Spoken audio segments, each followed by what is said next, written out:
And we're back with another episode of On the Record with Tiffany and Kevin. And Kevin, she doesn't like that. She says it a little disdain. Hey, we got some chemistry. We got chemistry. That's what they tell us. Here on 9:30 a.m. The Answer. And we can also be seen on the African American Network Television, where we have a local feel with a global reach. And also we can be found on YouTube, right? Yes, and wherever podcasts stream. We just want to say a quick thank you to one of our favorite sponsors, because the SmackDown is still going between Kevin and me. I've already started my eating well. Okay. Right. Yes. And HEB, thank you so much. We had the best meeting ever with HEB last week, and you guys have some good food over there. The Ciite company, we had your tortillas last night, and they're the bomb. Everybody needs to try this. Yes, you it's do. Great. All right. Well, today we have civil rights activist, historian, an all-around great guy. But he's willing to. He's gonna bring the fire. He's gonna bring the fire. Mario Salas. Oh well. Now we were talking about this before we started recording, right? So Tiffany, we were talking about, hey, who should we do? Blah blah blah, and then she brought up your name, and I was like, this guy is that amazing. Commissioner Calvert had the book on, and she said, yeah. I said, that's like the academic Uncle Abe, right? So that's Tiffany's uncle. My favorite He's uncle, by the hardcore, way. right? And I went, oh my God. But I read his book, right? He wrote a very provocative book, right? The Alamo, A Cradle of Lies, Slavery, and white supremacy. I was like, oh, yeah. And I read through the book. It's a well-documented book. It's well-written. It's well-written, and it basically, I would summarize it as, challenging the myth that we often carry of history versus the reality of history, right? And so, and I'm a nerd, by the way, so one of the first things I do is I take a book and I go right to the bibliography, right? The bibliography and the notes. And that's where I start at, and I reverse engineer into the book. And Tiffany's been, she said, you're just strange. Who does that? Well, I don't know. We read differently. Yeah. We have two completely different reading styles. Yeah, I start at the end. Tell me, I want to see the ending, then I can go back and read the book. And I like to read from the beginning, and then I go back and highlight sections and pull out what I want to, what really stood out to me, and then I read it again, and I read like 3 times before. Right. As long as you're a thorough reader, the methodology doesn't matter. Exactly. Thank you, Professor. However, I do the same thing he does, because I want to see the documentation. I don't want to waste my time. Yeah, I want to see the documentation. And that's what he says. He's like, yeah. Don't read that book. Some people are lightweights. Yeah, but either way works, because if you're a good reader and you have some background knowledge, you can pretty much pull from your own experiences about what you're reading, and then you just have it verified when you get to the end. All right, and we're not going to start with the book. I want to start with knowing his history as a kid. Yeah. People in their 70s, they're like the last generation of people who experienced segregation. Right, and so who actually experienced the emotional pull of it and the environmental and cultural effects of it, right? So we want to start there. And the interest is, wow, you went through all of that. Not microaggressions like today. Microaggressions, that's not the same. So let's start there. You were born in 49. Correct. Right, here in our lovely city of San Antonio. Well, everything you see around here is built on racism. But go ahead. Okay, Uncle Abe's coming at us, right? All right. So walk us through, like your earliest memory of your family.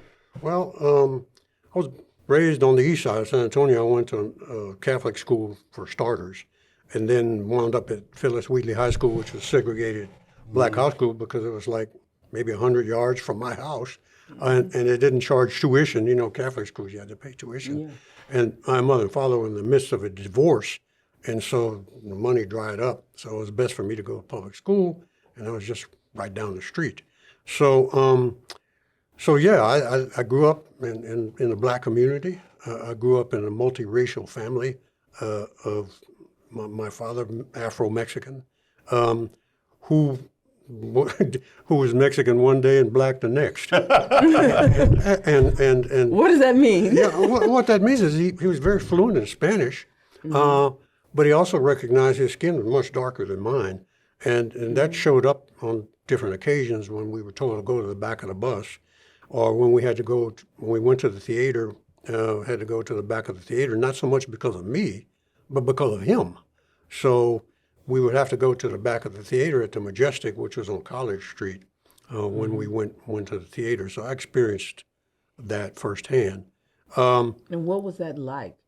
You know? Well, I tell you, it's funny, though, because it depends on who was at the ticket booth on that particular day. Because they would do a visual vetting, what I call visual. I call it a racist stare, visual vetting. They're going to look at you, and you can always tell. That's how I tell a racist. People of mixed ancestry normally do that. They look at you hard, or they try to cover it so it doesn't look so hard, but they start at the top. They're looking for curly hair or any kind of curls. They're looking for wide noses or thin lips, and skin color becomes paramount in some cases. But at the ticket booth, it depends on who was there at the Majestic Theater. One guy would look at my father and kind of do that, and then look at me and go ahead. And so then the next guy that was at the ticket booth would say, no, y'all got to go around the back. So I saw that from two different directions. It's kind of like, people don't understand this, but everybody talks about having to go sit in the back of the train, the back of the bus, if you were African American. But there were some cities in the South where they forced you to sit in the front of the bus and the train so the whites could watch you from behind, thinking that, stereotyping you, you're a criminal in this way, we can keep an eye on these criminals. So there are some southern cities that the Jim Crow law made blacks sit in the front of the bus. Nobody knows that. They don't talk about that, but that's absolutely true. So anyway, and that would seem like it would go along with that mindset more. Yeah. You know what I mean? Like, which is even more nefarious. And so when I was coming up, there was not a single restaurant in downtown San Antonio where a black person could go eat. They were all segregated. You couldn't do that. And so depending on who the restaurant owner was, there again, my dad would be told no, but another restaurant would just, yeah, come on in. So that sticks with you, right? So I was thinking, when you were telling that story, I was thinking about Tiffany's grandmother, Victoria Appleton. Everyone called her Ma. So I just want to explain. Or Vicky. I didn't call her Vicky. I called her Ma. Yeah, everybody in the family called her Ma. We called her Ma. And so that's one of the things that she talks about, is that it just depends. Now, Ma was actually lighter than you. If you looked at her, when we go to Miami, everyone would start speaking Spanish to her. And it would just drive her crazy. It would drive her crazy because she's not Afro-Latina. Yeah. She's just black. Yeah, she's American, as she would say. She got extremely racist, to be honest with you, right? But she tells that story of there was actually a barbecue place, we won't call the name, that she refused to eat at because she said they didn't serve black people because they wouldn't serve her husband. And they were wondering why she was doing that. Well, she refused to eat there because, not just because they didn't serve black people, but because they were black. They were just really fair-skinned black people who were passing, and they didn't serve their own people. And that, for her, was just like, I don't care how light your skin is. You don't go and pretend that you're not what you are. All right. So that was a big deal in our family. All right. So that's the environment you're raised in, and one of the things that my grandmother always and I bring this up just as a historical reference. When she and we go to a lot of cemeteries when I go pick her up and we go driving, right?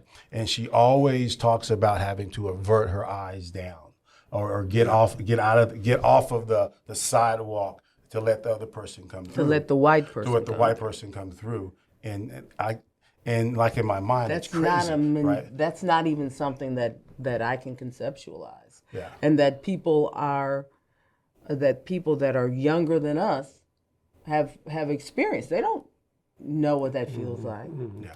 Well, and part of that you might call Anglo culture, where the eye stare, look me in the eye kind of thing, is Anglo culture. And it's interesting that in some Native American tribes, they're taught not to look people in the eye. I asked a Comanche one day, a friend of mine, I said, what's the deal with not looking people in the eye? He said, well, it's a sign of respect. Don't look them in the eye.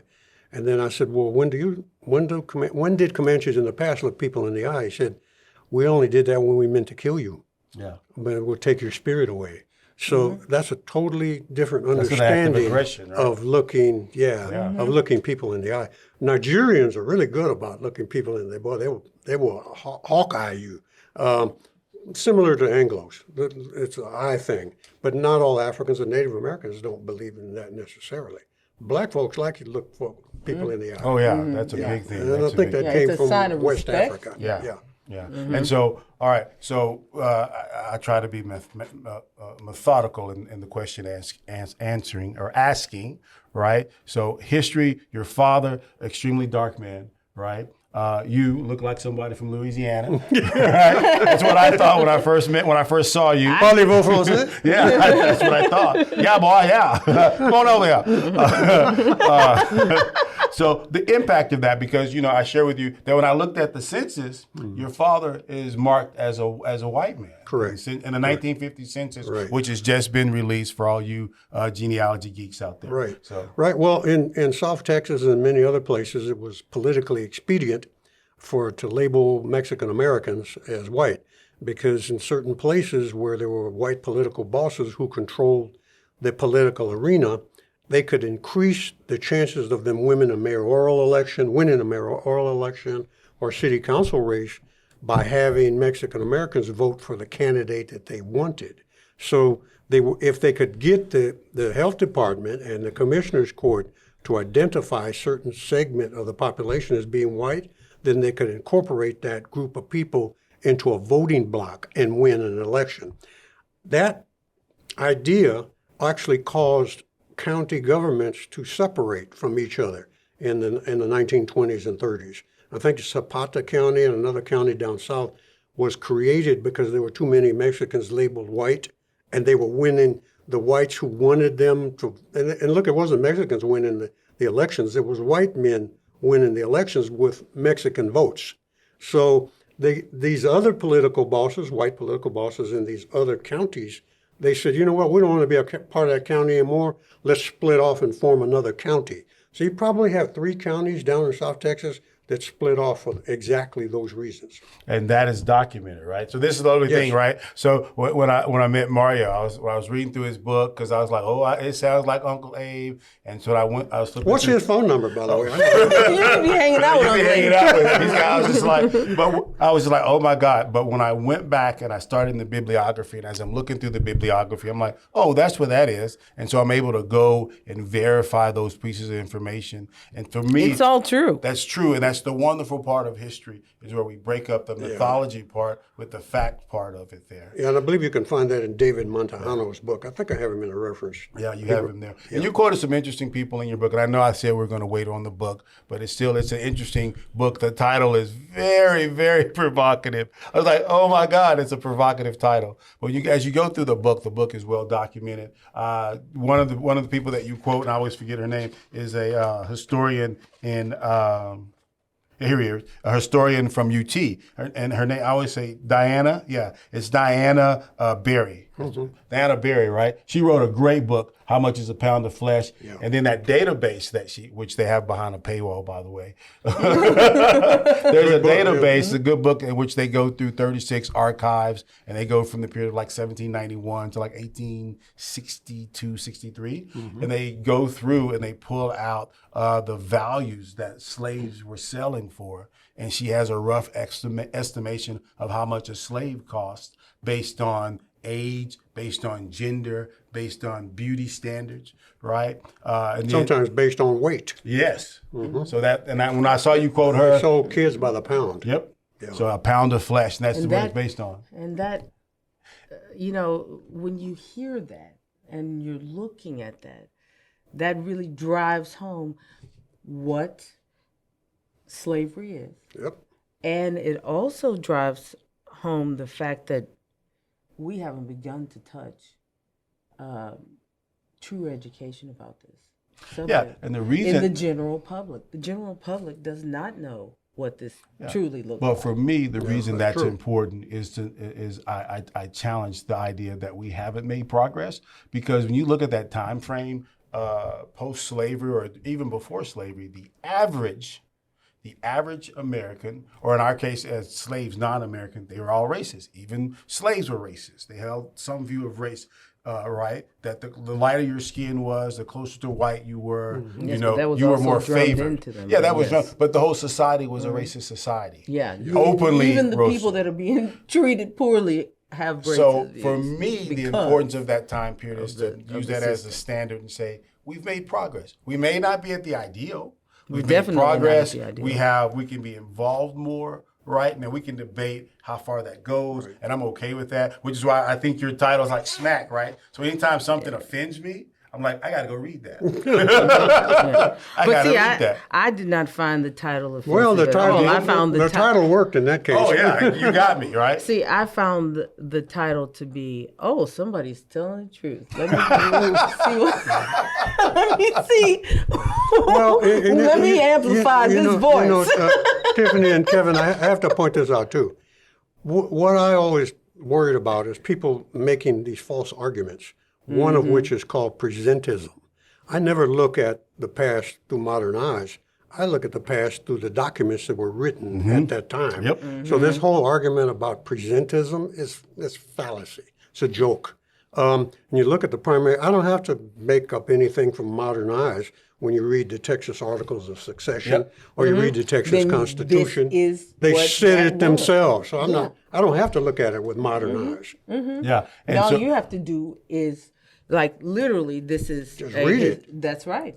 This is a historian's account, and there's a very big difference between somebody who is reporting the historical facts and somebody that is interpreting. yeah, so interpreting facts. And, Right. and there is the mythology of history, right? And then there's the actual history, right? So mythology of history is generally used in high school, right? So they want to, because there's this historical thought, if you will, that in order to hold a nation or a group together, and you and I were talking about this earlier, they got to have common themes, common belief systems that they hold, right? And so, but unfortunately, right, at what point, and this is the thing, at what point do you start introducing history, the reality of history in along the way? So tell me how you feel about that, right? So like if I'm teaching my daughter, right, about history as we walk through that, how much of that should be the mythology of Washington never lied. He actually chopped down the cherry tree. We know that's, I remember telling my dad, he was like, you believe that? I was like, well, okay. So, Yeah, no, there's a lot to consider, and certainly we ought to, at some point in the future, be able to say that we're talking about history as it has evolved, as opposed to what was originally said. You know, you can't look at, I mentioned that in the book, you can't look at, if you're looking at an elephant with a microscope, then you might be missing what the whole elephant looks like. If you're looking at the whole elephant and not the surroundings, then you may miss the surroundings in which the elephant lives. If you look at a little piece of history, that's not research. You have to look at both the micro pieces and the macro pieces. So you got to zoom in and zoom out, and when you do that, you get a clearer picture of what can be. So when you teach history, you ought to teach the good, the bad, and the ugly, and I think that's the way it ought to be taught. Yep. Exactly. Because if you're because you build strength, a nation can build strength when it's honest with its people. And you can see now that strength ain't there You can because learn people from your mistakes. are finding out they were been lied to. Yep. So that's how I would look at that. What greater thing could one say in the future when one looks back and could possibly say, we used to be taught that Jefferson was a great man and never taught that he was owned slaves, but we worked our way beyond that and we worked our way through that, and we now live in a non-racial society. We live in an anti-racist society. We can't say that now, but if we begin to have people look at the primary source stuff, look at the true history of any nation, then I think you can move toward a stronger society. You're not going to get stronger by lying to people. Exactly. I agree with that. And you're not going to get people to trust you in very key areas like healthcare, like all of these. We have so many different places where marginalized communities don't trust what is considered the authorities or the majority. Correct. They don't trust your word because there have been lies in so many other areas. Well, let me go to the flip side of that, right? Because I always this is one of the things that drives Tiffany crazy about me, is that I always want to argue the other side, because I want to see it from the other view as well, right? So I'm thinking of a friend of mine, a really good friend of mine, and we talk about the subject of history, right? And from a viewpoint of someone classified as a white male, right? He says, well, at what point am I going to be taken out of the history? Am I supposed to feel bad about these things that happened in history, right? So when I hear you, because I always bring up slavery and different things in our culture, right? When I say our culture, the American culture, and he always says, am I supposed to feel bad about that? I'm like, no, I don't want you to feel bad. No, and that comes from his lack of knowledge about the whites who oppose slavery, about the whites who oppose race. My radical Republicans. Yeah, right? well, exactly. What happened to John Brown? The white heroes that were created in this society are not heroes in my mind at all. The ones who were really heroes, like John Brown and other people in Texas, Benjamin Lundy, who was an anti-slavery advocate, and hundreds of other Ulysses whites. S. Grant was an anti. Hundreds of other whites. Their stories not being told. So no, you don't have to feel bad about that. You got a lot of stories that you can feel good about, but you haven't been told you those just stories. need to know the ones you can feel good about. That's right. Yeah, and I think, right. and then I think, and that's the beauty of telling the truth instead of this this antiquated idea. But you have of what to come with that. Tiff and I, we have 2 minutes here. We're having a discussion like we would at the house. If we invited Mario over, this is the same discussion we'd have at the house, right? So I happen to be patriotic, like we all are here, and I believe in the mythology of exceptionalism, of American exceptionalism. Doesn't mean we intended to be that way from the beginning, but it just happened to be that we ended up that way, right? And that we're in this culture now that's held together, that wasn't always held together by the idea of freedom. It's probably after World War II we entered into the Cold War that people were like, hey, America, put up or shut up. You say you believe in freedom. How free are you when you have a whole group of people that aren't free, right? So that's my concern. Like when I hear people on television or on the radio, this leftist front, right? And I have to be careful of that because that's a very broad term, right? That's my concern, is that they remove this sense of pride that I have in this country, right? But I like your view of, because after I got past your title, started reading your book and talked to you, I'm like, wait a minute, this guy is not what came to my mind on this here. It's like, hey, I have this story that I believe that's parts truth, parts not, right? And then I have this documented reality as well. And see where we are different, right? Is that I think that there has to be both. I think that I'm always leery of anybody on the far right, far left, because I don't think that people live in these two extremes. People live somewhere in the middle. And nobody's 100% right on either. Well, first of all, I don't think the far right is right at all, but nobody is 100% correct on where they on these extreme ideas. Everybody believes a little bit of this and a little bit of that. You got to figure out what is truth that's guiding your beliefs. What's the truth? Where's the truth at? See, in my opinion, America was not exceptional in the very beginning. No, it wasn't. It was horrible. I disagree with that. It was horrible because white supremacy ruled everything. And you could easily make the argument we never had a democracy until at least 1965, 64, 65 with the Voting Rights Act, when they tried to eliminate the fact that you couldn't vote because you were black or you were a woman or whatever the case was. So was there any real democracy before that? And the answer, in my opinion, no, there wasn't. So we only had a real democracy after 1965, or at least the attempt to move toward a real democracy after 1965. Before that, I guess we could say we were exceptional in treating people bad.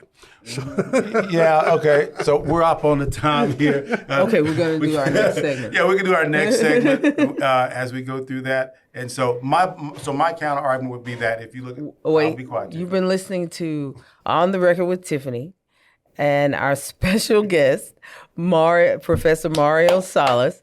And we're going to come back and review his book, The Alamo, A Cradle of Lies, Slavery, and White Supremacy. Ooh. Yeah, you came with the fire on that. So we're talking, right? We're talking about, American exceptionalism, and we're talking about democracy and how it wasn't applied to everyone there, right? But eventually we moved in that direction. And one of the things that I have to keep in mind, that I always keep in mind, is I look at the overall long timeline of history, right? And I compare us in the context that we were in. Not to deny, not to minimize or anything like that, right?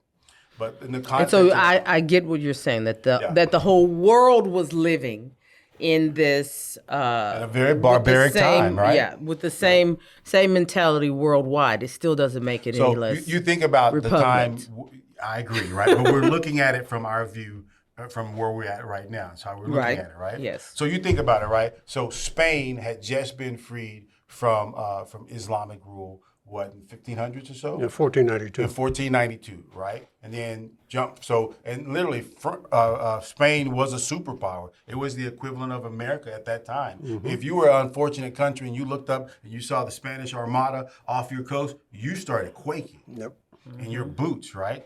And so it was a monarch, right? And I know so America is a colony, and we broke away, not consistent with the mythology that we were taught as kids, right? But overall, this idea of a voting right, of a written constitution, even though we were 3/4 human according to the Constitution, right? But we were moving in the direction. And it's because those values were placed there that people were able to say, hey, we have in our document that all men are created equal. And they begin to challenge the idea of white supremacy, which is a real thing, right? We can debate about how it's defined, how it manifests, right? But that prior to I'll say 65, right? It was in everything. It was pernicious. And the majority of Americans, black, white, whatever you want to say, were racist, held some type of racist view. And yes, black people can be racist because if you didn't pass the paper bag test, you were in trouble. Yeah, you can look at all these old black and white TV shows, too. I grew up with apartheid television. Yeah. Not a single black person on, and if there was one on, it was a special event. Oh, yeah. You got the whole, even into the 90s. You can look at Bonanza, you can look at Johnny Yuma, you can look at all these shows, all white shows. There's no blacks on the shows. When one did appear, all the black everybody would be watching. All the black people would tune in because it was a rare event. And the only person you could go to would be Yaphet Kotto or Sammy Davis Jr. You could count on one hand the number of Paul Robeson, the number of black people that could appear in film or on TV. So now, black people are everywhere. Every commercial on TV's got a black person in it, almost. And sometimes more than one. But I grew up at a time when there was apartheid television. So white supremacy was the rule, and I think the exceptionalism was the people that fought against that. I think so too. Yeah, and that's where that lies. Now for me. the beautiful part about the part about our country that I think is the most wonderful thing is that we can dissent, because in a lot of other places you can't. And I certainly have lived in a variety of different places. And I know, like, you don't dissent in Saudi Arabia. Well, yeah, you don't pop up calling yourself going against something that's going on there. But to dissent in America at that time, right? So I always have this fondness for quote unquote white Americans who dissented during the time frames that they did, right? Think about because the Freedom Riders. That was a big. The majority of those people were white. These were white teeth, and they're all like in their 70s now, right? So to me, that goes back to the argument that you made about your friend. There's plenty to be proud of. Pull that out. Look at it and say that you're proud of joining together to free a people from an oppressive environment. That should be how history is being framed, not framed in such a divisive way. And people who mislabel themselves as white, in my opinion, are at a double loss in the sense that they've lost their own ethnicity. They were collapsed into a box called whiteness. And I often ask people, what were you before you were white? And they generally look at me and Like, don't know what you're strange. talking about. Well, they were Irish and German. The box of whiteness, you can actually trace it to Enlightenment thinkers. You can trace it to a guy named Blumenbach, who created the term Caucasian. It didn't exist before that. Linnaeus, who talked about What year white. was it? Like when? What was the date range on Bloom? 1700s. So- These were Enlightenment thinkers who polluted. And see, that's the problem with, that was the beginning of the problem with democracy. It's better than a monarchy, but it was tainted with white supremacy from the very beginning. And so it's going to have that problem all along from back then to now. And so Blumenbach, Johann Blumenbach, 1700s, you can look him up if you like, he invented the term Caucasian. So what were people from Western Europe before they were white? They were German and French and Irish, et cetera, and they were collapsed into a box called whiteness. I make the argument that the reason we have freedom of religion is because they had to collapse that box. Because when the 13 colonies were originally existent, they teach this sugar-coated version of the 13 colonies. 13 colonies, there was a lot of religious hatred in every one of them. If you were a Catholic and you wound up in a Puritan colony, you would probably be burned at the stake or ran out of town. So how do you collapse religious hatred? You write a constitution that says you have freedom of religion. And so what happens though? You got to learn to hate someone else. So there's no other law that says you shouldn't hate people because of their skin color. But we can all agree that we're not going to hate each other because of religion, and that's where we get that First Amendment. Interesting theory. I like that. That's where we get that First Amendment from. So, all right. So let's go back to this is the question because we have 16, 50 minutes. Is like what now, right? So we know history, right? You're a history buff. I'm a history buff, right? And so for me, the importance of history is to realize how we got where we're at, and then to also look and see some of the things that are still kind of going on. It's like Tiff and I, we're big. We cook a lot for Thanksgiving. And so we always talk about cook a lot for all the time. Yeah, That's why I it need to shows, be on a right? diet. But one of the things I tell this story of a ham, right? There's this story out there where the short version of the story is that 4 generations people pass down, they cut off the end of a ham, right? They always cut it off and they throw it away. And by the time it gets to the 5th generation, they're like, why in the hell did we cut off this end of the ham? This is a good piece of the ham. And they go back to the grandmother, or the second great grandmother, and she says, because when I cut it off because we had a small pot. We couldn't put it all in there, but it goes forward 4 generations, right? And I feel like that sometimes when we're doing Well, you go backwards too when you talk about slave owners that ate high on the hog, and slaves were given the leftovers. So when you cut the feet off of the hog, that's where we get hog feet from. And that's where we get chitlins from. They threw away what they considered to be the bad parts, and of course Africans were very astute of how to turn something that was made negative into a delicious plate. Now, not everybody don't like chitlins, so don't get me. They like chitlins, so don't get me wrong. But they were able to turn in food that was cast away by the slave owners into delicious plates in order to survive. And that makes me remember another thing. We think black-eyed peas will give you good luck on New Year's Day. Well, how did that happen? Well, General Sherman, who cut the Confederacy in half in his march across Georgia, he cut the Confederate army in half, which was going to ensure their defeat eventually. And when he did, he told all of his soldiers to burn everything. He believed in total war. Yeah, he burn burn everything. He'd be a war criminal today. Yeah, he'd be a war criminal today. Go up to the slave owner's house. The master's probably not there because he got drafted and he's all fighting unless he owned 20 or more slaves, because they had a thing called a 20 Negro law. But the owner of the house may not own it, may be gone, join the Confederacy. Burn that house down, or tell them they got a certain amount of time to free whatever slaves they have. If they give you any lip, fire any shot, drag a cannon up there and blow them out. Burn everything. Burn the corn, burn the wheat, but don't burn the black-eyed peas, because we need that for our horses. The horses eat black-eyed peas. By the way, black-eyed peas are an African food, but like watermelon. So they don't burn the black-eyed peas. So now the former slave owners are pro-slavery whites, and not all whites owned slaves, but they were pro-slavery because that was the American dream at the time. So now, to the laughter of slaves who are now free, they got to watch these pro-slavery men having to eat the very food that they were forced to eat because there was nothing left to eat. So black-eyed peas becomes good luck on New Year days, not only just for the pro-slavery Confederates, but also for the black people. Oh, we've been eating black-eyed peas forever. Yeah, I'm not a big black-eyed pea fan, and it's because one time my dad planted a whole acre of black-eyed peas. We had black-eyed peas forever and a day, and I'm not a big, that just... I love black-eyed peas. Right all the time. But answer the question. Depending on how you cook them. Yeah, What you now, have to right? boil all that black water out. So Black-eyed peas is okay, go ahead. So the question that I ask myself, and that friends ask me, what now, Kevin? All right. So we say yes, we agree with you on this. I have a question Where do we go for on now? this.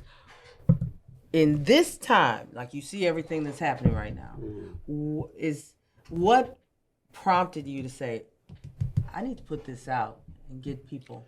That's a good question. Well, I grew up in San Antonio. I was born and raised, and I heard all this stuff about the Alamo. One thing that bothered me, and I'll never forget this, they equated the Battle of the Alamo with the Battle of Thermopylae, which was the battle that the Greeks fought against the Persians. Supposedly, the story goes, 300 Spartans, and they made a movie about that, and many of y'all listening to the sound of my voice saw the movie, which is a total myth. But they had these 300 Spartans. That's not a myth. There were 300 Spartans. But what they don't tell you is there was about 6,000 barbarians fighting with them on the last day of the battle. So this 300 Spartan idea is a total myth. They didn't fight that battle all by themselves. And There were 6,000 others. yeah, 6,300, we'll say. So to equate the Battle of the Alamo with the Battle of Thermopylae is totally ludicrous. It's totally ludicrous. I never believed it for a second, even in elementary school, when one of the teachers was talking about the Battle of Alamo was like the Battle of Thermopylae. Well, how many soldiers were at the Battle of Thermopylae? Well, it was 1 million, and different historians use different numbers, but it was well over 100,000 Persian troops. And a narrow gorge, 300 Spartans supposedly holding the gorge. And the first thing I thought of is there's a door. Let me see, I can get maybe 20 people in front of that door, and we're going to hold back, 3,000 people bum rushing that door. You probably last about 15 minutes, if that. I don't care what kind of sword you got. I don't care what kind of shields you got. You're not going to last very long. So that whole argument about narrow gorge and only 300, it made no sense to me at all. So something was fishy. Or something was rotten in Denmark with that story, as Shakespeare might say. But so that bothered me. And then as a kid, I'll never forget this. I had a friend of mine who said he bought a coonskin hat and he's just embarrassed about it all his life. I said, yeah, I know what you mean. I said, because Crockett was a slave owner, Travis was a slave owner, Bowie was a slave owner, even the lowest private in the Texas Army was either pro-slavery or a slave owner, even if he only owned one slave. They were all slave owners. So I'm coming out of the Alamo with my father, probably 10 years old, I don't know, 9, I'm just guessing roughly. And this old man sees us coming out, walking across Alamo Street there. He said, did y'all just come out of there? And my father said, yeah. Well, everything in there is a lie. And he just walked off. And my father said nothing. We just kept on going. And that stuck in my mind all of my life, stuck in my mind. And over the course of time, in talking to people who've been here all their life, and I would talk to people because I was in the civil rights movement for a long time. I would talk to Mexican Americans who would tell me the same thing. You don't believe any of that Alamo stuff. It's all a bunch of baloney. And then I actually found out from another professor, do you know there were black soldiers that fought the Battle of the Alamo? And I said, yeah, but on whose side? And he said, well, that's my point. There were thousands of black soldiers who fought on Santa Anna's side. Because they were freeing slaves. Not on the Alamo defenders' side. Yeah. They were not only freed slaves, freed by a colonel named Bradburn. By the way, Bradburn was a white guy from Kentucky who fought with the Mexican army, as did most, or many, I'll say many, Irish did. Because the Irish were Catholics, Mexico is a Catholic country. They were not about to fight with the Protestant Anglo-Saxon. Yeah, the Protestants. complexity of that, right? Is not as the history is not black and white. There's a lot of complexity to it. Yeah. And I think going through your book, that's what that's what I saw. That's what I read. I think the title is very provocative, and I think if you The feel title is very apropos. there we go, apropos. It's provocative for me, and so anything that It's provocatively apropos. yeah, so, That's right. There you go. So Tiffany gets mad at me, right? So I have a couple books like there. Anything that makes me repulsed, I want to read it. Yeah. Let me go read good it. for you. And I have a couple titles like that. Several titles. I don't at the think house. it's that it makes you repulsed. It makes me Anything stop that and startles think. you. That startles me. That's a Yeah. better word. That's a better Startles. word. That startles me. And your title Now, startled for me, me. I And then don't find all this of the- startling at all. And then as I was reading through, as we were looking through the news, I think it was a big hoopla about it on the news. I was just like, let me get that book, right? Yeah. They're What I find funny is that, you don't want to be using me as a litmus test because apparently I am startling and in your face too. I didn't know this. I don't think of myself that way. But my producer is laughing, holding back. Well, and some of this is not even new. Yeah. It's just that it's not well publicized. Yeah. And I mentioned, But it's the truth. The thing about the truth is always going to come to light. Mm-hmm. Somebody is going to look at it and have the fortitude and personal character. We're always talking about things like character, integrity, these important values that we assign to being an American. Well, that's exactly what Professor Salas is.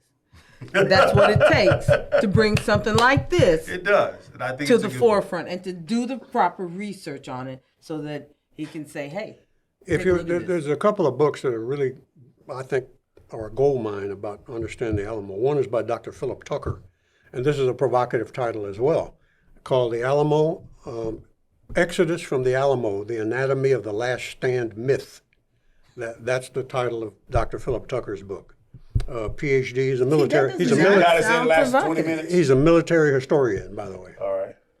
ooh, I love it. So We need to call and him. then the other gold mine book, and we can talk about that later, but the other gold mine book is Todd Nelson.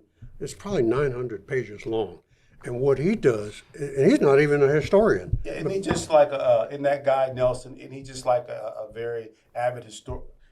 History buff. History buff, but he goes through. He goes to the original material. Oh yeah, but he goes through newspaper clippings, report after report after report, and then gives, in his opinion, what sounds to be accurate and what sounds to be totally false. One of the things he does talk about is the number of Alamo defenders that ran. They didn't stay there to fight; they ran. Because the Santa Anna's army was huge. Yeah. Well, but it wasn't the 7,000 in the John Wayne movie.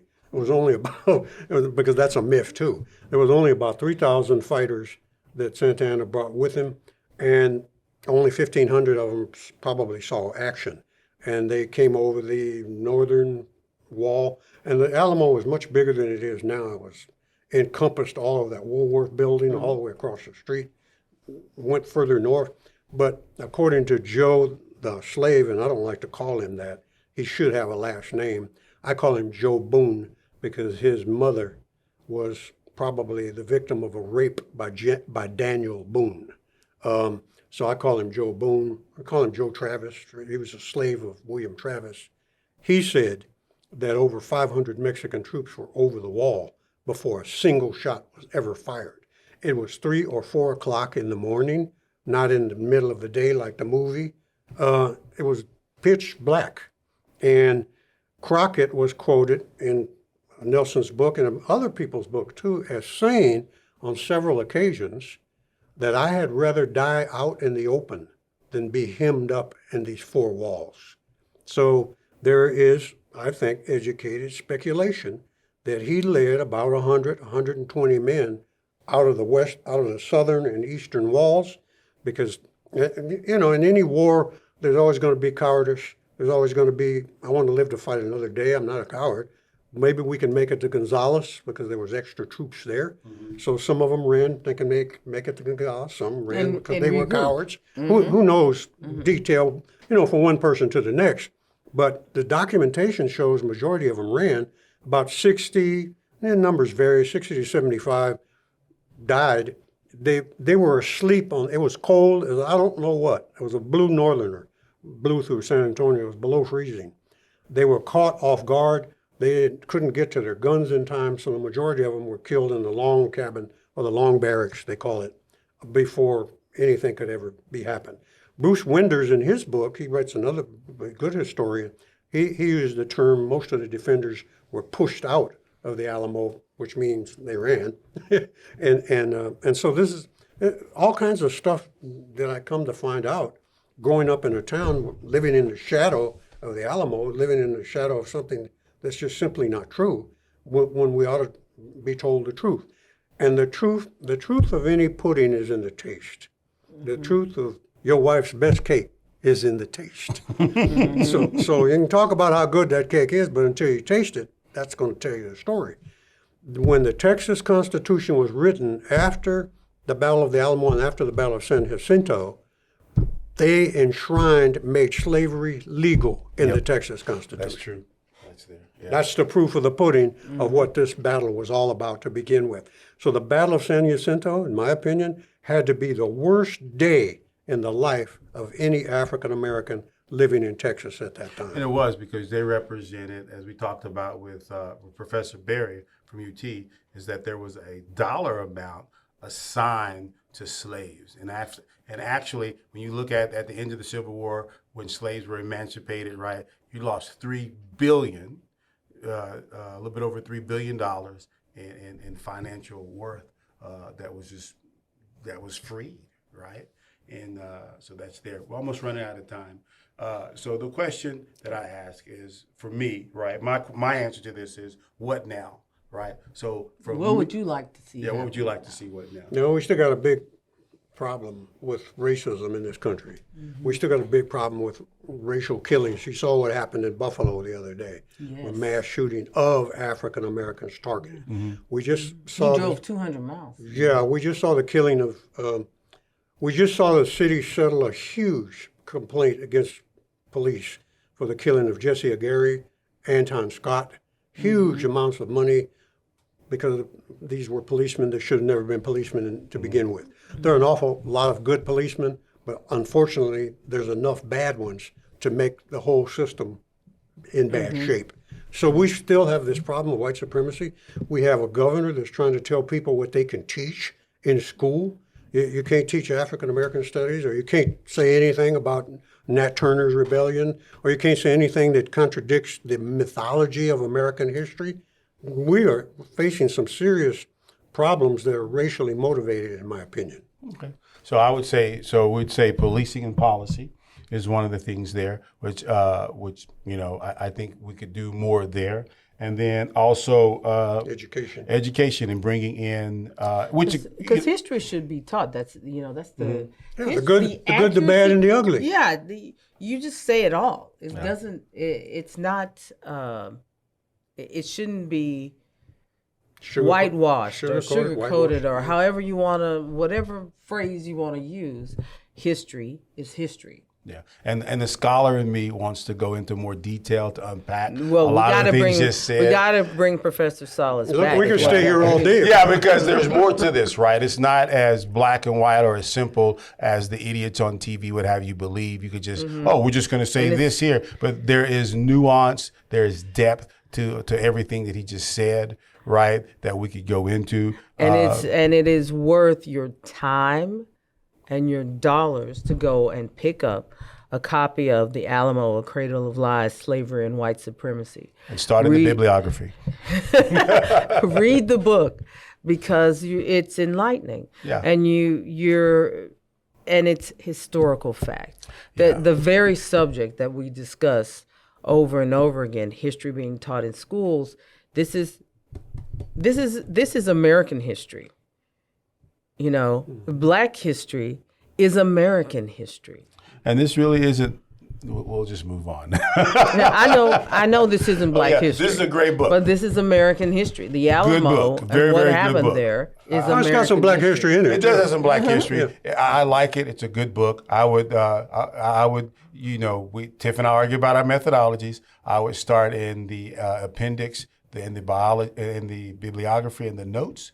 And you can just trace and you can see where he's getting his data from and the information that he's bringing into it. For me, that's always, that determines if it's worth my read, right? And it was worth my read, right? Professor Salas is having a book signing June 4th, Tiffany, right? you're unfortunately or fortunately, you're stuck with an intellectual. And that's the problem. Lord, and that's why I married him. That's what he sucked me in with that before I found out about his divergent view. No, I'm just kidding.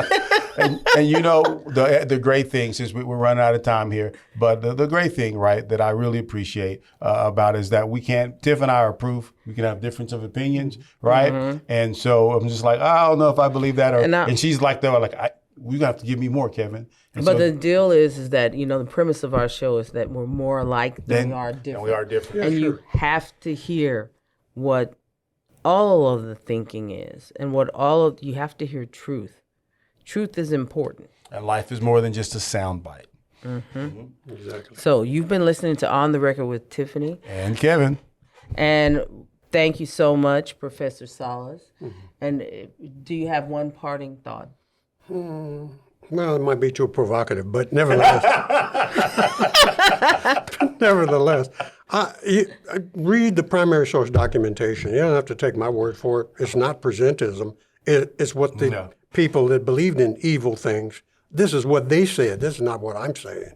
So that's important. That's what I would suggest people do. Read the documents. They fought the Civil War because of slavery. I didn't say that. They say that in the Texas Articles of Succession. The slave owners themselves say that. That's not me saying it. So I always like to address that false argument. Yeah. Once again, read. You cannot get your information just from sound bites. Read. Yep, I agree.